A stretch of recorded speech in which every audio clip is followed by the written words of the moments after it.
एक बार की बात है, एक छोटे से गांव में आरव नाम का एक बुद्धिमान और बहादुर बालक रहता था। आरव के माता पिता किसान थे और गांव में एक साधारण जीवन जीते थे।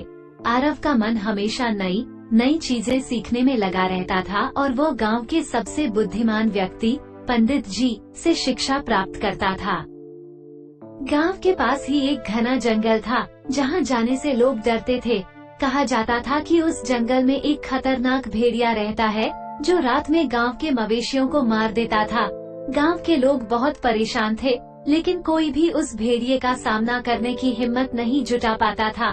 एक दिन आरव ने सोचा कि अगर वह भेड़िए का सामना करके उसे भगा दे, तो गांव वालों की समस्या हल हो जाएगी।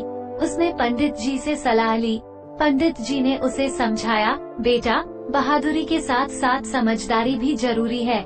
किसी भी समस्या का सामना करने से पहले उसकी गहराई को समझना चाहिए। आरव ने पंडित जी की बात ध्यान से सुनी और सोचा कि वह भेड़िए को बिना किसी हानि पहुंचाए भगा देगा। उसने जंगल में जाने का फैसला किया। उसने अपने साथ एक मशाल, कुछ खाना और एक रस्सी ली और जंगल की ओर चल पड़ा।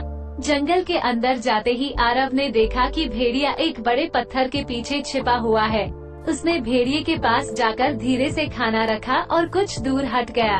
भेड़िया भूखा था, इसलिए उसने खाना खाना शुरू कर दिया। आरव ने मौका देखकर रस्सी से एक जाल बनाया और भेड़िए को फंसाने की योजना बनाई। जैसे ही भेड़िया खाना खत्म करने के बाद उठने लगा, आरव ने तेजी से जाल को भेड़िए के ऊपर फेंका और मशाल को जलाकर जोर से आवाज की। भेड़िया जाल में फंस गया और मशाल की आग देखकर डर गया। आरव ने भेड़िए को कोई चोट नहीं पहुंचाई, बल्कि उसे धीरे धीरे जंगल के और अंदर की ओर ले जाने लगा। कुछ देर बाद भेड़िया जाल से निकलने की कोशिश करने लगा, लेकिन आरव ने उसे समझाया, मैं तुम्हें नुकसान नहीं पहुंचाऊंगा। अगर तुम हमारे गांव में नहीं आओगे, तो हम भी तुम्हें परेशान नहीं करेंगे।